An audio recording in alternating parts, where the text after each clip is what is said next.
হায়াতুল হাইওয়ান কিতাবের ভিতরে লেখে প্রাণীবিদ্যার গবেষণার সামারি হলো সাগরের ভিতরে নীলতিমি বসবাস করে। নাম শুনছেন না? নীলতিমি বসবাস করে। ওরা খায় 3 বেলা। সুবহানাল্লাহ বলেন।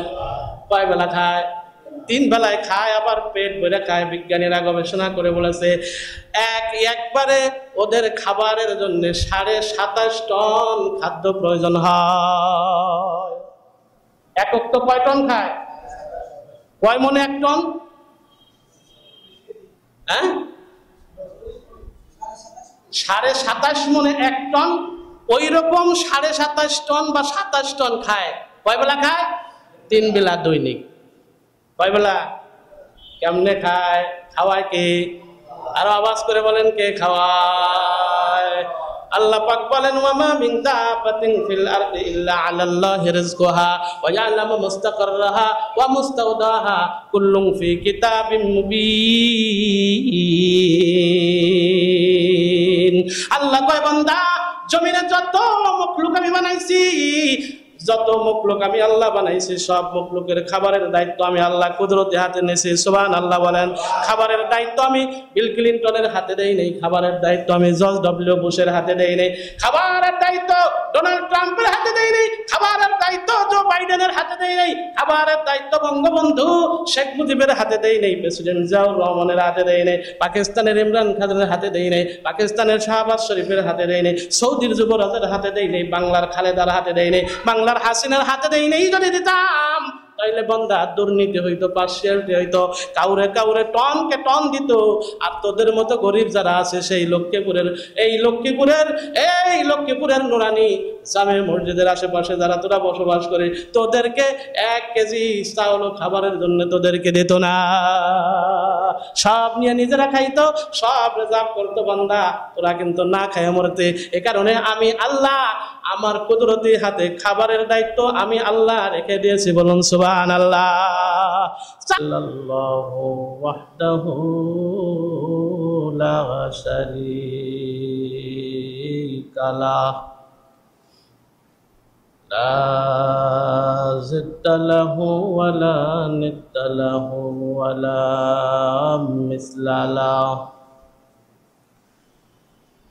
লা খালিকা ইল্লাল্লাহু ওয়া লা মালিকা ইল্লাল্লাহ লা মুহইয়া ইল্লাল্লাহু ওয়া লা মুমিতা ইল্লাল্লাহু ওয়া লা রাযিকা ইল্লাল্লাহ। وأشهد أن سيدنا وسندنا وحبيبنا وطبيبنا وطبيب قلوبنا ومولانا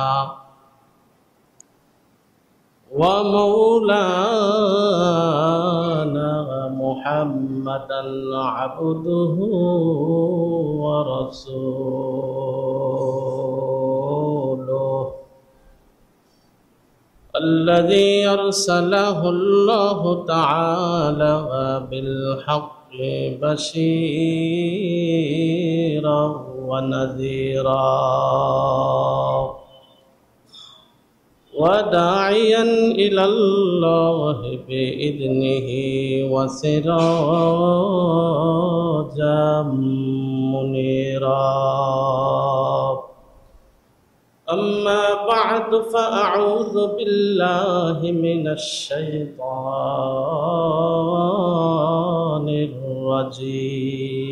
الرجيم. بسم الله الرحمن الرحيم.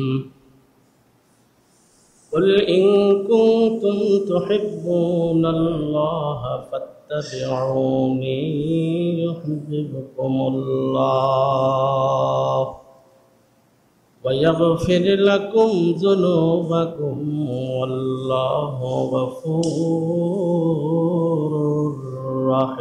رحيم. صدق الله مولانا العظيم.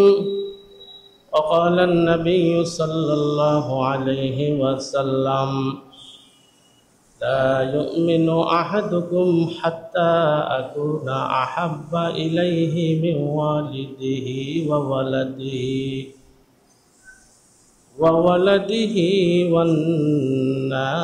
والناس أجمعين أو كما قال النبي عليه الصلاة والسلام.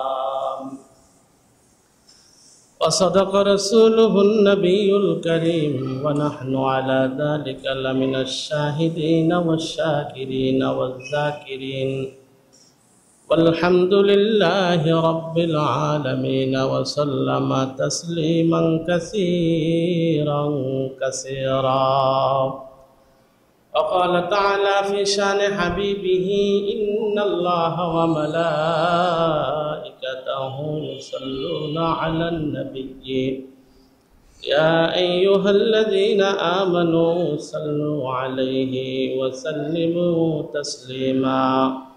اللهم صل على سيدنا ونبينا وشفيعنا وحبيبنا ومولانا محمد صلى الله عليه وعلى آله وأصحابه وبارك وسلم.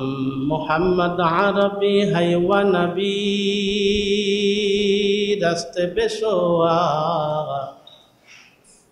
محمد عربी है वो नबी रास्ते पे शोआ आलम हुआ उसकी पैदाइश उजाला आलम हुआ उसकी पैदाइश उजाला शफीउल उमम हमारा नबी रोज क़यामत शफाअत करेगा अल्लाह के पास गुनाहगार उम्मत शफाअत करेगा अल्लाह के पास गुनाहगार उम्मत शाफी मुशफ़्फ़ा नामे हो हम्मद मुहम्मद इताअत रसूल ना हो तो जिंदगी बर्बाद इताअत रसूल ना हो तो जिंदगी बर्बाद। अल्हम्दुलिल्लाह আল্লাহ পাকের দরবারে অসংখ্য শুকর ও সুজুদ যে মহান মালিক আমাদেরকে বিগত এক সপ্তাহ হায়াতে বাঁচায় রেখে জুমার দিনে আবার জুমার নামাজ আদায় করার উদ্দেশ্যে তার ঘরের ভিতরে আসার বসার সুযোগ করে দিয়েছেন। সেজন্য সর্বপ্রথম ওই মহান মালিকের শুকর আদায় করে সকলে বলি আলহামদুলিল্লাহ। পাশাপাশি লক্ষ কোটি দুরুদ ও সালাম হাবিবে কিবরিয়া আশরাফুল আম্বিয়া ইমামুল আম্বিয়া সৈয়দুল আম্বিয়া শফি আজম রহমত আলম জনাব মুহাম্মদুর রসুল্লাহ সাল্লাল্লাহু আলাইহি ওয়াসাল্লামের উপর যার আগমনে আদার ঘুচে মানবতার পূর্ব দিগন্তে নতুন সূর্যের উদয় হয়েছিল। উম্মতের মুক্তির জন্য যে নবী উম্মতের হাতে তায়েফের জমিনে রক্ত ঝরিয়েছেন, উহুদের ময়দানে দণ্ডান মোবারক শহীদ করে দিয়েছেন। উম্মতের মুক্তির জন্য যে নবীর শেষ রাত্রের কান্নায় ওয়াহজারিতে আল্লাহ পাকের আরশে আজিম দুলত সেই নবী শেষ নবী শ্রেষ্ঠ নবীর শ্রেষ্ঠ উম্মত করে আল্লাহ পাক আমাদেরকে মঞ্জুর করছেন। সেজন্য আর একবার শুকর আদায় করে সকলে মিলে বলি আলহামদুলিল্লাহ। আল্লাহ পাক মানব জাতি বানায়া দুনিয়ায় পাঠাইয়া সর্বকালে সর্বযুগেই মানব জাতির হেদায়েতের জন্য আল্লাহ তাআলা যুগে যুগে নবী আর রাসূল দুনিয়ায় পাঠাইছেন। এরই ধারাবাহিকতায় পৃথিবীর প্রথম মানুষ এবং প্রথম নবীর নাম হলো জনাবে পৃথিবীর প্রথম মানুষ এবং প্রথম নবীর নাম হলো হযরত আদম, যাকে আল্লাহ তাআলা মায়া কইরা নিজের হাত দ্বারা বানাইছেন এবং তিনি হলেন আউয়ালুন নাস, সাইয়্যিদুনা আবুল বাশার। পৃথিবীর প্রথম মানুষ হযরত আদম আলাইহিস সালাম এবং প্রথম নবীও হযরত আদম আলাইহিস সালাম এবং শেষ পয়গম্বর হিসেবে আল্লাহ তাআলা দুনিয়ায় পাঠাইছেন ইউনিভার্সাল প্রফেট মুহাম্মদুর রাসূলুল্লাহ সাল্লাল্লাহু আলাইহি ওয়াসাল্লামকে, যিনি সমস্ত নবীদের নবী, সমস্ত রসুলদের রসুল। সুবহানাল্লাহ বলেন।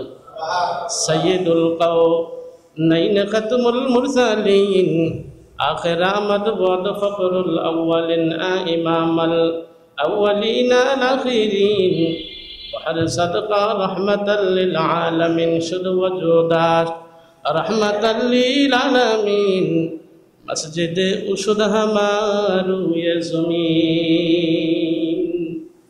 আল্লাহ পাকের প্যারা হাবিবকে আল্লাহ তাআলা দুনিয়ায় পাঠাইছেন সর্বশেষ নবী করে, সর্বশেষ রাসূল করে, যার পরে কিয়ামত পর্যন্ত আর দুনিয়াতে নতুন কোন নবী আর রাসূল আসবে না।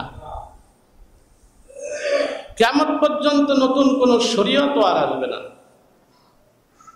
কিয়ামত পর্যন্ত দুনিয়াতে নতুন কোন কিতাবেরও আরো প্রয়োজন হবে না।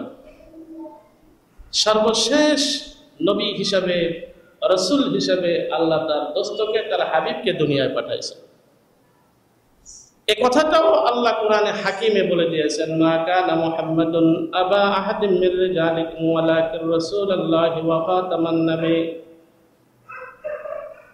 এক জায়গায় নয়, দুই জায়গায় নয়, আল্লাহ তাআলা নিজে চার জায়গায় কোরআনে হাকিমের ভিতরে তার বন্ধুর রিসালাতের কথা বলেছেন, বন্ধুর নবুয়তির কথা বলেছেন। এবং বন্ধু শুধু নবী নয়, রাসূলই নয়, বন্ধুই জগতের শেষ নবী আর রাসূল। এই ব্যাপারে আল্লাহ তাআলা কোরআনে হাকিমের ভিতরে এক জায়গায় নয়, দুই জায়গায় নয়, চার জায়গা আল্লাহ নিজে সার্টিফাই করেছে। শেষ নবী, যার পরে আর নবী আসবে না, যার পরে আর নবীর কোনো প্রয়োজন হবে না। কিয়ামত পর্যন্ত যার পরে আর নতুন কোন কিতাব বা নতুন কোন সংবিধানের প্রয়োজন হবে না। আল্লাহ পাক বলেন, আমার বন্ধুকে নবী করে তোমাদের মাঝে পাঠিয়েছি, যদি তোমরা আমার বন্ধুকে নবী বলে মেনে নাও তাইলে তোমরা উভয় জাহানে সফল হবে। সুবহানাল্লাহ বলেন।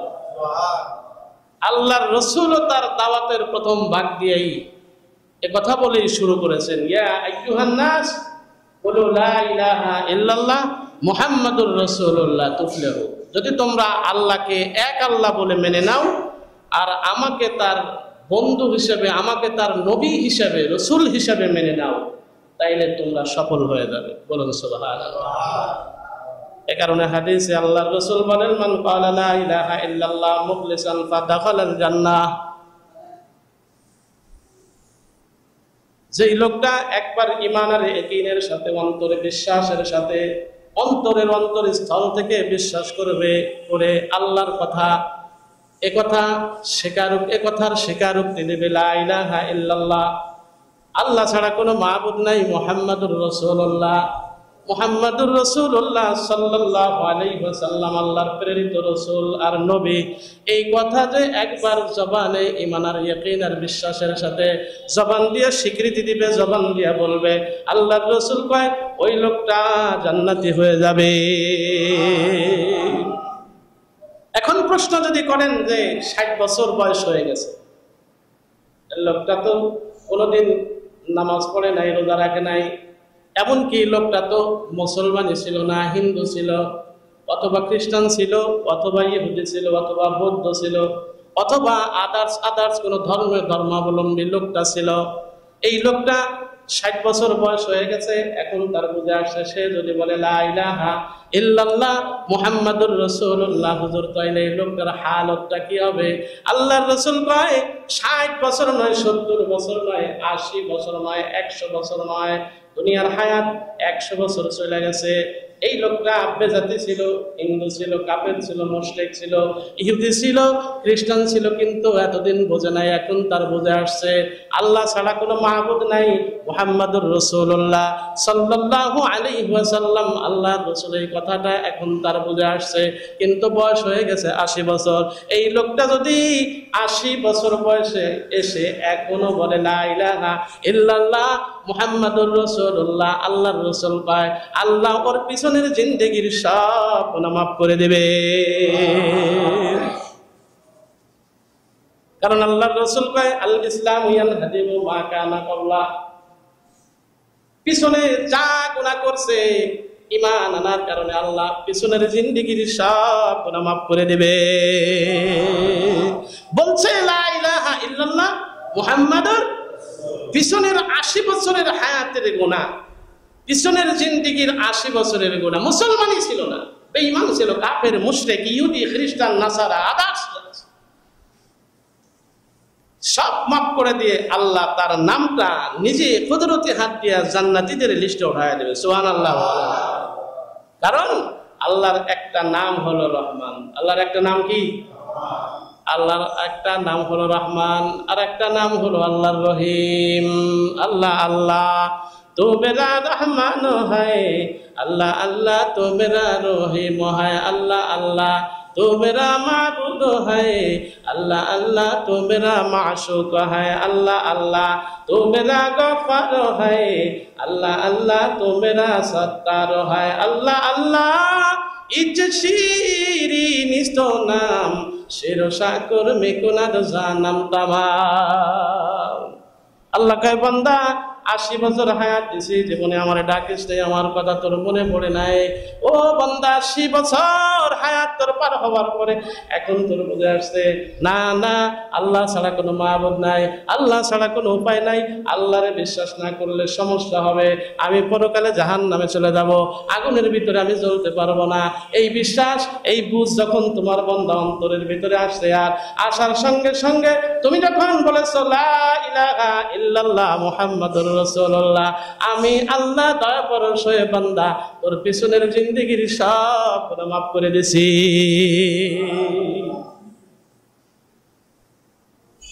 কারণ আল্লাহ বলেন বন্দারে তোরে আমি বড় মহব্বত করে বানাইছি, দর্দ দিল কি ওয়াসতে পায় ডাকিয়া इंसान को वरना तौअत के लिए कुछ तुम न थे करो बिया हक ताला हम लोगों को आजमाने के लिए ये नसारा को दिया हमको सताने के लिए नाना जी की दिन बचाने के लिए हजरत हुसैन कर दिया सर करबला में दिन बचाने के लिए। আল্লাহ কয় বান্দা তোরা যখন দুনিয়ায় থাকবি না, আমি আল্লাহ দুনিয়াটাও রাখবো না। ও বান্দা তোরা বিহীন দুনিয়ার কোনো দাম আমি আল্লাহর কাছে নাই, কারণ দুনিয়া যে বানাইছি এটা তোদের জন্য বানাইছি। আলহামদুলিল্লাহ বলেন।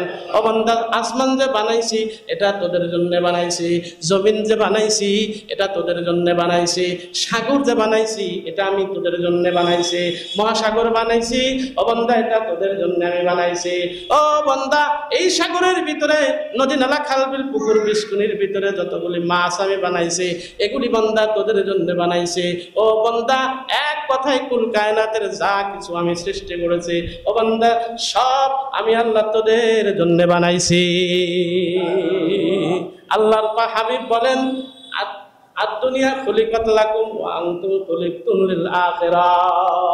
আল্লাহ কয় বান্দা ওই আসমান তোদের খাদেম, সূর্য তোদের খাদেম, চন্দ্র তোদের খাদেম, এই জমিন তোদের খাদেম, পদ্মা নদী তোদের খাদেম, যমুনা নদী তোদের খাদেম, বঙ্গোপসাগর তোদের খাদেম, সব কিছুকে বান্দা আমি তোদের জন্য বানাইছি। বান্দা এত সৃষ্টি আমার, এত সৃষ্টি আমার, এত নিয়ামত আমি তোদের জন্য বানাইছি, কিন্তু বান্দা একবার চিন্তা কর আমি আল্লাহ কিন্তু একটা নিয়ামত খাই না।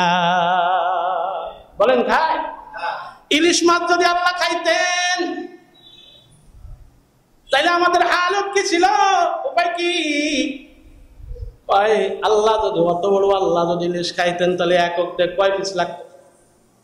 10 পিস, 20 পিস, 100 পিস, 100টা, 500টা। হায়াতুল হাইওয়ান কিতাবের ভিতরে লাগে প্রাণীবিদ্যার গবেষণার সামারি হলো সাগরের ভিতরে নীলতিমি বসবাস করে। নাম শুনছেন না? নীলতিমি বসবাস করে। ওরা খায় 3 বেলা। সুবহানাল্লাহ বলেন। কয় বেলা খায়? 3 বেলায় খায়, আবার পেট ভরে খায়। বিজ্ঞানীরা গবেষণা করে বলেছে একবারে ওদের খাবারের জন্য 27.5 টন খাদ্য প্রয়োজন হয়। একক তো কয় টন খায়? কয় মনে 1 টন? হ্যাঁ, 27.5 মনে 1 টন। ওই রকম 27.5 টন বা 27 টন খায়। কয় বেলা খায়? 3 বেলা দৈনিক। কয় বেলা? কেমনে খায়? খাওয়ায় কে? আরো আওয়াজ করে বলেন, কে খাওয়ায়? আল্লাহ পাক বলেন, ওয়ামা মিন দাবাতিন ফিল আরদি ইল্লা আলাল্লাহি রিজকুহা ওয়া ইয়ালামু মুস্তাকাররাহা ওয়া মুস্তাওদাহা কুল্লুন ফি কিতাবিম মুবিন। আল্লাহ কয়, বান্দা, জমিনে যত মখলুক আমি বানাইছি, যত মখলুক আমি আল্লাহ বানাইছি, সব মখলুকের খাবারের দায়িত্ব আমি আল্লাহ কুদরতি হাতে নিয়েছি। সুবহানাল্লাহ বলেন। খাবারের দায়িত্ব আমি বিল ক্লিনটনের হাতে দেই নাই, খাবারের দায়িত্ব আমি জর্জ ডব্লিউ বুশের হাতে দেই নাই, খাবারের দায়িত্ব ডোনাল্ড ট্রাম্পের হাতে দেই নাই, খাবারের দায়িত্ব জো বাইডেনের হাতে দেই নাই, খাবারের দায়িত্ব বঙ্গবন্ধু শেখ মুজিবের হাতে দেই নাই, প্রেসিডেন্ট জিয়াউর রহমানের হাতে দেই নাই, পাকিস্তানের ইমরান খানের হাতে দেই নাই, পাকিস্তানের শাহবাজ শরীফের হাতে দেই নাই, সৌদির যুবরাজের হাতে দেই নাই, বাংলার খালেদার হাতে দেই নাই, বাংলার হাসিনার হাতে দেই নাই। যদি দিতাম তাইলে বান্দা দুর্নীতি হইতো, পার্সিয়ালিটি হইতো, কাউরে কাউরে টনকে টন দিত। আর তোদের মতো গরিব যারা আছে সেই লক্ষ্মীপুরের নুরানি জামে মসজিদের আশেপাশে যারা তোরা বসবাস করে, তোদেরকে 1 কেজি চাউল খাবারের জন্য তোদেরকে দিত না, সব নিয়ে নিজেরা খাইতো, সব রিজার্ভ করতো। বান্দা, তোরা কিন্তু না খায় মরতে। এ কারণে আমি আল্লাহ আমার কুদরতি হাতে খাবারের দায়িত্ব আমি আল্লাহ রেখে দিয়েছি। বলুন সুবহানাল্লাহ। 4 জিনিস। কয় জিনিস? আমার দিকে দেখেন, লম্বা সময় নয়। 4 জিনিস। কয়টা? হায়াত, মউত, রিজিক, দৌলত। আল্লাহ বলেন 4 জিনিস আমি আল্লাহ আমার কুদরতি হাতে রেখে দিয়েছি। খাকো বাতো আবওয়াতিশ বন্দান বামানে তো জিন্দাবাহ মুরদান। আল্লাহ কয়, খাবারের দায়িত্ব আমার হাতে রাখছি। সমুদ্রের ভিতরে নীল তিমিরে আমি কেমনে খাওয়াই জানো না? বিজ্ঞানীরা কয়, বিশাল বড় একটা মুখ হা করে বসে থাকে। আমাদের দেশে বর্ষা মৌসুমে আগে তো অ্যাভেলেবেল দেখা যাইতো, নদী নালা খাল বিলের ভিতরে ভেসাল পাতে, দেখছেন নেও? ভেসাল পাতে না, এটা পাইতে জেলে বসে থাকে। 10 মিনিট 15 মিনিট বা তাদের বুঝের আলোকে তারা 10 মিনিট 15 মিনিট বা 20 মিনিট পর পর এটাকে তোলে না? তোলার পরে দেখা যায় ভিতরে মাছ আসছে। এই ভেসালের মতো সাগরের ভিতরে নীল তিমিটা হা করে বসে থাকে, আর ওর হার ভিতরে বড় বড় চিংড়ি, যেগুলো আমরা জীবনে একটা চলেও দেখিনি। এই বিশাল বড় বড়, এই মোটা মোটা 1 কেজির দাম কত? 600। আমরা তো এত ডোরা খাই, 600 টাকা করে কেজি, ঠিক কিনা? এরকম যদি হয় 800, 1000 টাকা কেজি, 1200 টাকা কেজি। একেবারে 1 কেজি চিংড়িও কেনার জন্য নীল তিমির ফরিদপুরের বাজারে আসা লাগে না, দৌলদিয়া ঘাটে যাওয়া লাগে না, মইনট ঘাটে যাওয়া লাগে না, বাবার ঘাটে যাওয়া লাগে না, চাঁদপুরে যাওয়া লাগে না, কোনো জায়গায় যাওয়া লাগে না, শুধু হা করে বসে থাকে। আল্লাহ কয়, তুই ডিউটি ফলো কর। আল্লাহ কয়, তুই ডিউটি ফলো কর। ইযা কুদিয়াতিস সালাতু ফান্তাশিরু ফিল আরদি ওয়াবতাগু মিন ফাদলিল্লাহ। আল্লাহ কয়, ফজরের নামাজ পড়ে বান্দা রিজিকের জন্য, অন্য রিজিক অন্বেষণের জন্য বের হয়ে যাবে। খেতি করবি, কৃষি করবি, অফিস করবি, আদালত করবি, ব্যবসা করবি, বাণিজ্য করবি, যা যেটা আছে যে কর্ম এটা করবি। আমি আল্লাহ ওর ভিতরে, ওর মাধ্যমে আমি আল্লাহ বরকত দিয়ে তোদের রিজিকের ব্যবস্থা করে দেবো। বলুন সুবহানাল্লাহ। নীল তিমি হা করে বসে আছে। বিশাল বড় বড় সাইজের চিংড়ি। কয় টন ঢুকছে? কয় টন? 27 টন যখন ভিতরে ঢুকছে, বৈজ্ঞানিকরা বলে, প্রাণীবিদরা বলে, তাই এবারে একটা লোকমা গেলছে। সুবহানাল্লাহ বলেন। কয়টা? খায়া কয় আলহামদুলিল্লাহ। কি কয়? আওয়াজ করে বলেন, কে বলে? খাওয়ার শেষে আলহামদুলিল্লাহ বলা সুন্নত। আলহামদুলিল্লাহ বলা কি? বিসমিল্লাহ বলে খাওয়া সুন্নত, শুরু করা সুন্নত। খাওয়ার শেষে আলহামদুলিল্লাহ বলা সুন্নত। আল্লাহর রাসূল কয়, উম্মত শুনিয়া রাখ, দুনিয়ার উম্মত, কিয়ামত পর্যন্ত যত উম্মত আমার দুনিয়া আসবে, তোরা বলে দিবি আমার যে উম্মতেরা বিসমিল্লাহ বলে খাওয়া শুরু করবে আর খাওয়ার শেষে আলহামদুলিল্লাহ বলে শুকর আদায় করবে, আমার আল্লাহ ওই উম্মতের থেকে জিন্দেগি ভর যত খাবার খাবে, আমার আল্লাহ খুশি হইয়া আমার ওই উম্মতের থেকে হাসরের ময়দানে তার খাবারের কোনো হিসাব আল্লাহ নেবে না। अल्लाह अल्लाह तो मेरा महबूब है अल्लाह अल्लाह तो मेरा माशूक है अल्लाह अल्लाह इच शिरीन इस्तो नाम शिरो साकर में कुनाद जानम तमाम अल्लाह अल्लाह अल्लाह अल्लाह अल्लाह अल्लाह अल्लाह अल्लाह अल्लाह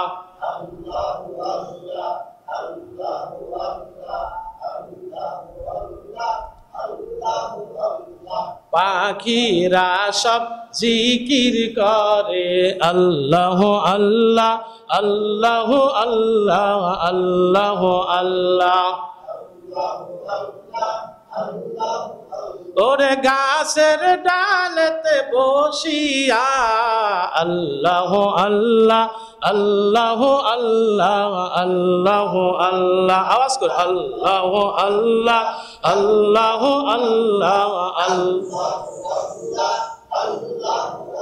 ওরে পাখির মতো ডাকতে পারলে রে মন ও মন্তর কাশফ যাইবে খুলিয়া আল্লাহ আল্লাহ আল্লাহ আল্লাহ আল্লাহ আল্লাহ লা মুহাম্মাদুর রাসূলুল্লাহ। এবার প্রাণীবিদরা বলে 27 টন যখন মুখের ভিতরে ঢুকছে তাই তখন নীলতিমি একটা লোকমা গিলছে সুবহানাল্লাহ বলেন। 27 টন ঢোকার পরে একটা লোকমা গিলে কয় আলহামদুলিল্লাহ। ও মালিক আপনি আমারে খাওয়াইলেন, খাওয়ানোর মালিক কে? আর আওয়াজ করে বলেন কে? খাওয়ানোর মালিক আল্লাহ, পরানোর মালিক আল্লাহ, সন্তান দেওয়ার মালিক আল্লাহ, হায়াত দেওয়ার মালিক আল্লাহ, রিজিক দেওয়ার মালিক আল্লাহ, ক্ষমতা দেওয়ার মালিক আল্লাহ, ক্ষমতা নেওয়ার মালিক আল্লাহ। ঠিক কিনা? আওয়াজ করে বলেন। আল্লাহ নিজে কয় কুলিল্লাহুম্মা মালিকাল মুলকি তুতিল মুলকা মান তাশা ওয়া তানজিউল মুলকা মিম্মান তাশা ওয়া তুইজ্জু মান তাশা ওয়া তুযিল্লু মান তাশা ওয়া বিয়াদিকাল খায়র ইন্নাকা আলা কুল্লি শাইইন কাদির।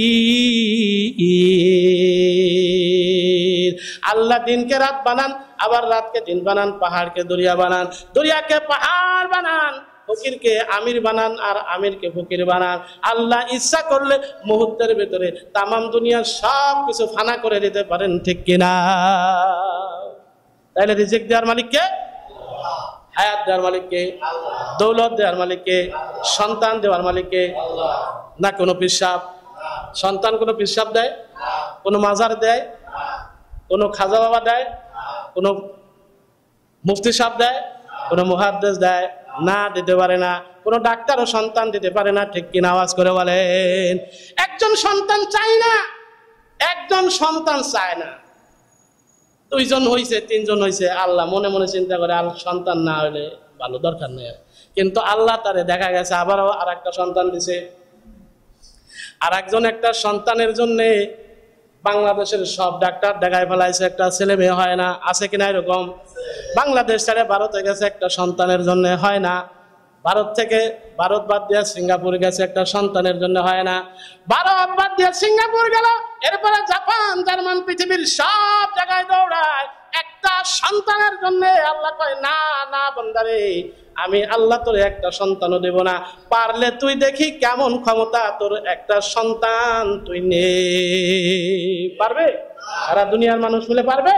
আল্লাহ বলেন ইয়াহাবুলি মাইয়াশা ওয়া ইনাসা ওয়া ইয়াহাবুলি মাইয়াশা যুকুর আও ইয়াযাব্বিজুহুম যুকরান ওয়া ইনাসা ওয়া ইয়াজআলু মাইয়াশা আকীমা।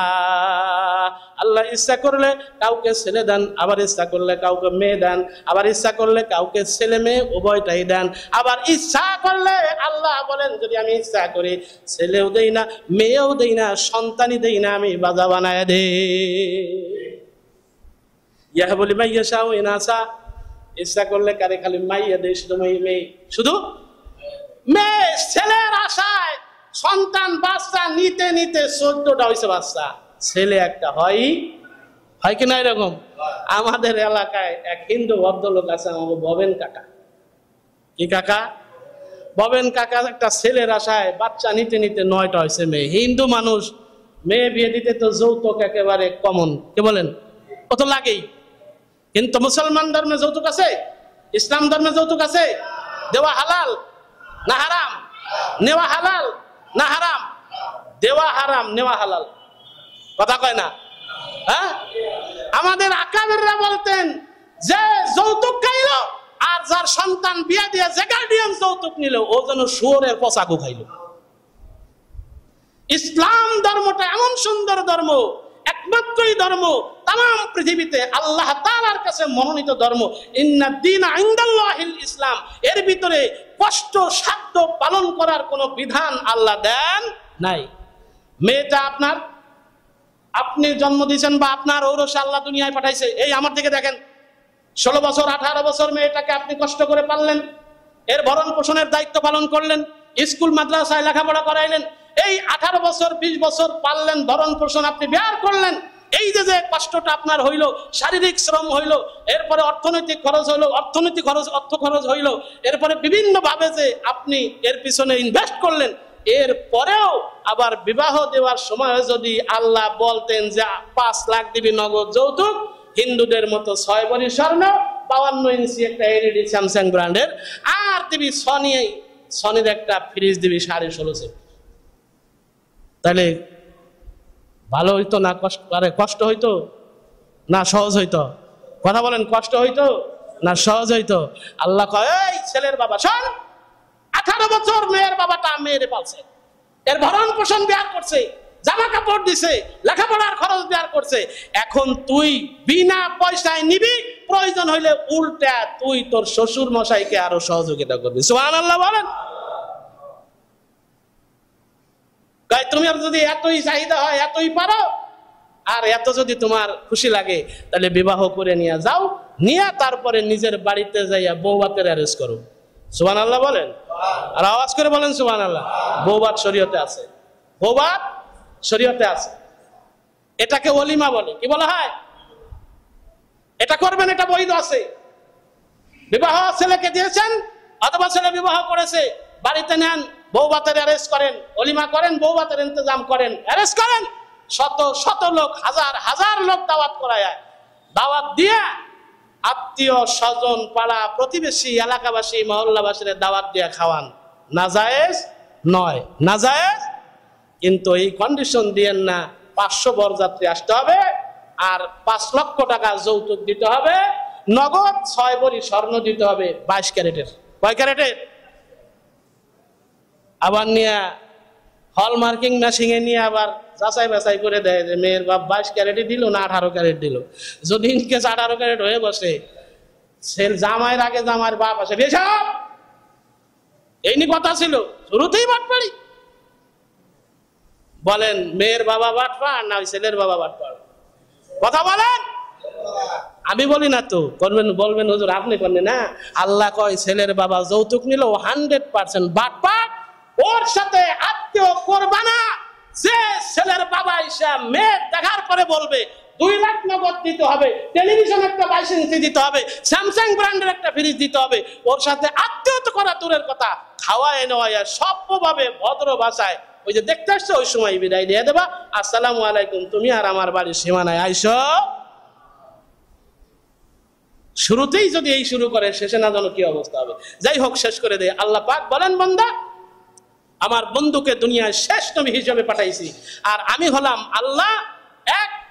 আমাকে যে স্বীকার করবে, আমার গোলামি করবে, আমার বন্ধুকে যে নবী হিসেবে মেনে নেবে, সে দুনিয়াতেও সফল, আখিরাতেও।